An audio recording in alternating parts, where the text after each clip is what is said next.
प्रिय मित्रों, सर्वप्रथम आपको होली की बहुत बहुत शुभकामनाएं।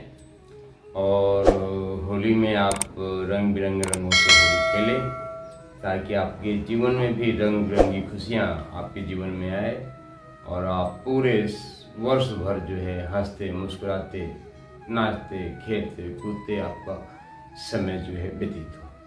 तो मित्रों, आप सबके मन में प्रश्न आ रहा होगा ना कि ये होली कब से मनाई जा रही है, क्यों मनाई जा रही है।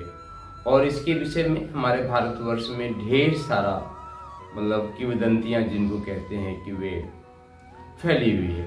पर सबसे शाश्वत और सबसे प्रमाणित जो कथानक होली के विषय में मिलता है, आज वे कथा मैं आपको सुनाना चाहता हूँ और मुझे उम्मीद है कि यह कथा जो है आपको बहुत पसंद आएगी।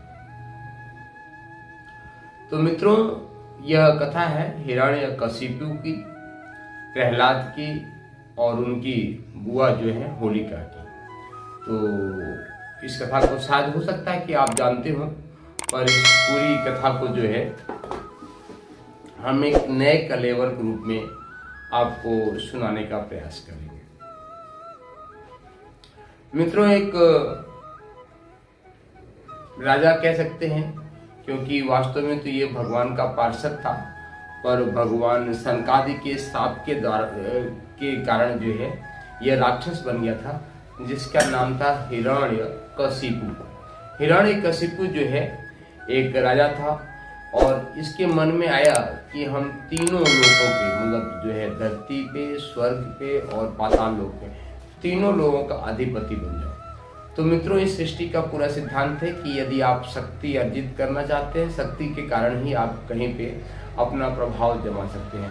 और शक्ति को अर्जित करने का सिर्फ एक और एक माध्यम होता है, जिसको वह माध्यम है तप। तो हिरण्यकशिपु ने भी जो है बहुत घनघोर तपस्या की और घनघोर तपस्या करने के बाद ब्रह्मा जी प्रकट हुए उसकी तपस्या से प्रसन्न होकर, और ब्रह्मा जी से भी उसने वर मांगा कि आप हमें कुछ ऐसा वर दीजिए कि हम अजेय बन जाए। और मित्रों, वही हुआ। वह तप करके ब्रह्मा जी के जो है आशीर्वाद से जो है वह अजेय बन गया। अजेय बनने के बाद मित्रों, वह अपने को ही सर्वस्व मानने लगा। भगवान विष्णु को, भगवान शंकर को, किसी को कुछ भी नहीं मानता था और तीनों लोगों पे अपना जो है अधिपति जो है अपना अधिकार जो है जमाने लगा। तो मित्रों, हिरण्यकशिपु के 4 पुत्र थे, जिसमें से सबसे छोटे पुत्र का नाम था प्रहलाद। प्रहलाद बहुत ही तेजस्वी, बहुत ही भगवत भक्त उसका पुत्र था। पर हिरण्यकशिपु अपने अहंकार में, अपने मद में, अपने प्रभाव में इतना अंधा हो चुका था कि उसको अपने अलावा कुछ दिखता ही नहीं था। तो एक दिन जब छोटा सा 5 वर्ष का ही हिरण्य जो है प्रहलाद थे, तो आए और हिरण्यकशिपु के बारे में, तो हिरण्यकशिपु के बारे में कुछ बात पूछी, बेटा तुम क्या जानते हो, क्या नहीं जानते हो। तो वे जो है बोले, भगवान, हम पिताजी हम तो सिर्फ भगवान के बारे में जानते हैं, भगवान की भक्ति करते हैं और भगवान विष्णु ही संसार के सर्वश्रेष्ठ है। ऐसी जो है बातें प्रहलाद करने लगे। यह बातें सुन के जो है हिरण्यकशिपु को एकदम क्रोध से आंखें लाल लाल हो गई कि हमारे राज्य में तुम हमारे बेटे होगे और हमारे दुश्मन भगवान विष्णु का नाम लेते हो। तो भगवान विष्णु से जो है हिरण्यकशिपु बहुत चिढ़ता था। क्यों चिढ़ता था? क्योंकि हिरण्याक्ष का जो इसका भाई था, हिरण्यकशिपु का हिरण्याक्ष, उसको भगवान विष्णु ने ही मारा था।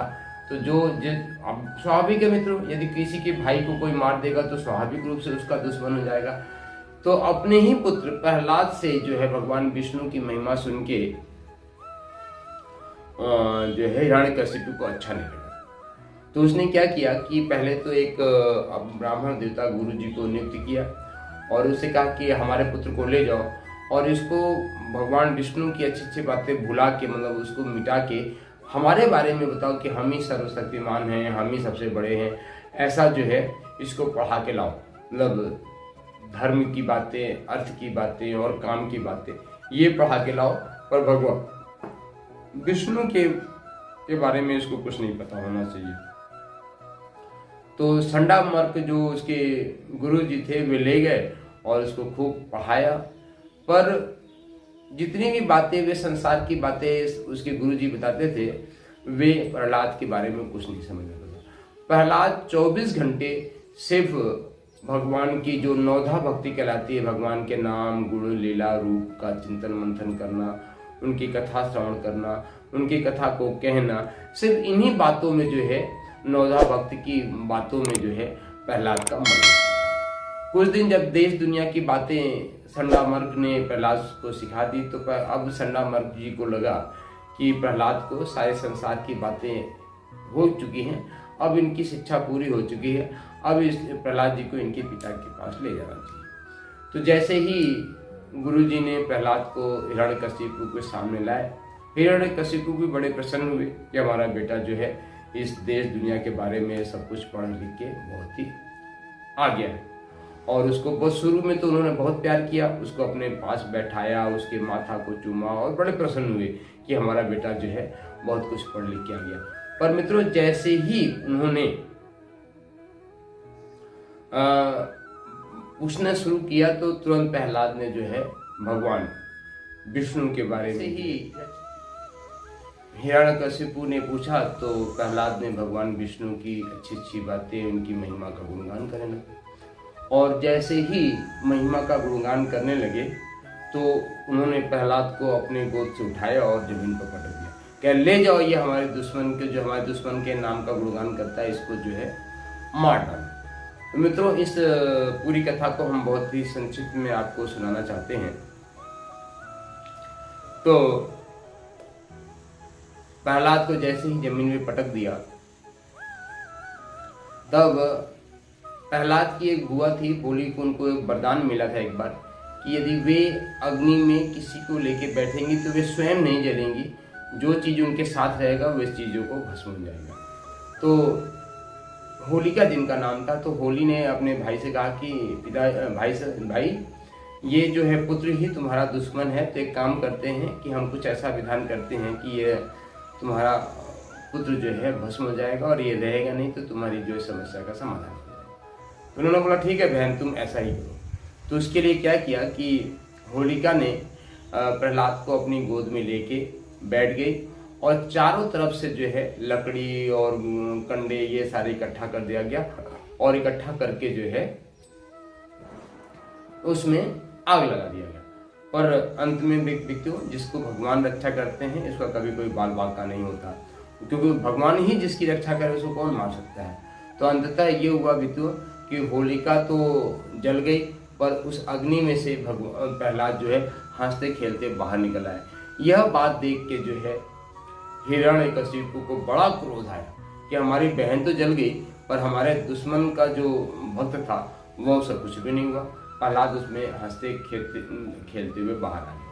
मित्रों, कथा का बहुत ही लंबा भाव है, बहुत ही लंबा प्रसंग है, पर हम आपको बहुत ही संक्षिप्त है। तो उस समय से व्यक्तियों की बुराई को खत्म करने के लिए, अच्छाई को फैलाने के लिए जो है होलिका हर साल जलाई जाती है। तो होलिका क्या था? होलिका बुराई का प्रतीक है, और उसमें से प्रहलाद जो निकल के आते हैं वे अच्छाई का प्रतीक है। तो हर बार जो है हम होलिका जलाते हैं ताकि जो भी बुराई हो समाज की वो उसको जल जाए और अच्छाई समाज में अधिक से अधिक फैले। जिस तरीके से हम रावण को प्रत्येक वर्ष जो है जलाते हैं और राम की पूजा करते हैं, राम का अभिषेक करते हैं, उसी तरीके से यह परंपरा अनंत काल से आज तक चली आ रही है। तो मित्रों, हमारी भी शुभकामना यही है कि आपके जीवन में भी जितनी भी बुराइयां हैं, होलिका में सब कुछ भस्म हो जाए, आपके जीवन में भी अच्छा आनंद के फूल खिले, आपके जीवन में शांति आए, आपके जीवन में समृद्धि आए। इसी समस्त शुभकामनाओं के साथ जय जय श्री राधे, जय जय सीताराम।